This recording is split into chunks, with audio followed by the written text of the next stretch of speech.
ADGP MR Ajith കുമാറും RSS നേതാവ് റാം മാധവും നടത്തിയ കൂടിക്കാഴ്ചയിൽ ADGPക്കൊപ്പം ഉണ്ടായിരുന്നവരുടെ പേരുകൾ പുറത്തുവന്നാൽ കേരളം ഞെട്ടുമെന്ന് പ്രതിപക്ഷ നേതാവ് VD സതീശൻ. കൂടിക്കാഴ്ചയിൽ ADGPക്കൊപ്പം ഉണ്ടായിരുന്നത് ബിസിനസ്സുകാർ മാത്രമല്ലെന്നും അവർ ആരൊക്കെയാണെന്ന് അന്വേഷിക്കണമെന്നും അദ്ദേഹം കോഴിക്കോട് പറഞ്ഞു. മുഖ്യമന്ത്രിയുടെ ദൂതനായാണ് ADGP MR Ajith Kumar RSS നേതാവിനെ കണ്ടതെന്ന തന്റെ വാദം ശരിയായെന്നും കൂടിക്കാഴ്ചയിൽ ആരൊക്കെ പങ്കെടുത്തുവെന്ന വിവരം ഇപ്പോൾ പറയില്ലെന്നും VD സതീശൻ പറഞ്ഞു. ഇതിന് പിന്നിൽ ഒരു കോക്കസ് പ്രവർത്തിക്കുന്നുണ്ടെന്നും മന്ത്രിസഭയിലെ ഒരു ഉന്നതനും ഇതിന്റെ ഭാഗമാണെന്നും VD സതീശൻ കൂട്ടിച്ചേർത്തു.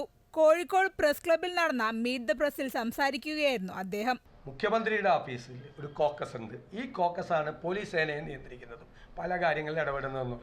ഇപ്പോൾ PRD ആയിട്ട് ബന്ധപ്പെട്ടൊരു സംഭവം കൂടി വന്നിട്ടുണ്ട്. PRD ആയിട്ട് ബന്ധപ്പെട്ട് ഒരു വിവാദം കൂടിയുണ്ട്. PRD ആയിട്ട് ബന്ധപ്പെട്ട് അവിടുത്തെ അഡ്വർടൈസ്മെൻറ്റും മറ്റു കാര്യങ്ങളും സോഷ്യൽ മീഡിയ എന്നൊക്കെ പറഞ്ഞിട്ട് അത് മുഖ്യമന്ത്രിയുടെ ഓഫീസുമായിട്ട് ബന്ധപ്പെട്ട ഒരു സാധനം. അപ്പോൾ ഒരു മൂന്നാമത്തെ ഒരാൾ വരും. മന്ത്രിസഭയിൽ തന്നെ ഒരു ഉന്നതനുണ്ട്. ഈ കോക്കസിൽ പെട്ട നാലാമത്തെ ആളുണ്ട്. അപ്പോൾ കോക്കസിൽ ഓരോരുത്തരിങ്ങനെ വന്നുകൊണ്ടിരിക്കും.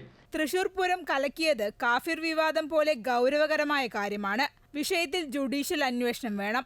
ഹൈന്ദവ വികാരമുണ്ടാക്കി BJPയെ തൃശൂരിൽ ജയിപ്പിക്കാൻ നടന്ന വലിയ ഗൂഢാലോചനയാണിതെന്നും അദ്ദേഹം പറഞ്ഞു.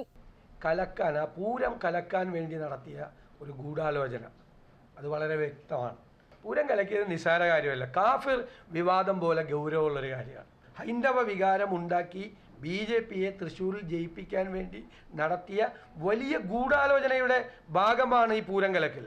അതുകൊണ്ട് ആ പൂരം കലക്കിയ സംഭവത്തെക്കുറിച്ചും അതിന് പിന്നിലുള്ള ഗൂഢാലോചനയെക്കുറിച്ചും അതിലെ പങ്കാളികളായ ആളുകളെക്കുറിച്ചുമെല്ലാം ഒരു ജുഡീഷ്യൽ അന്വേഷണം നടത്തണം.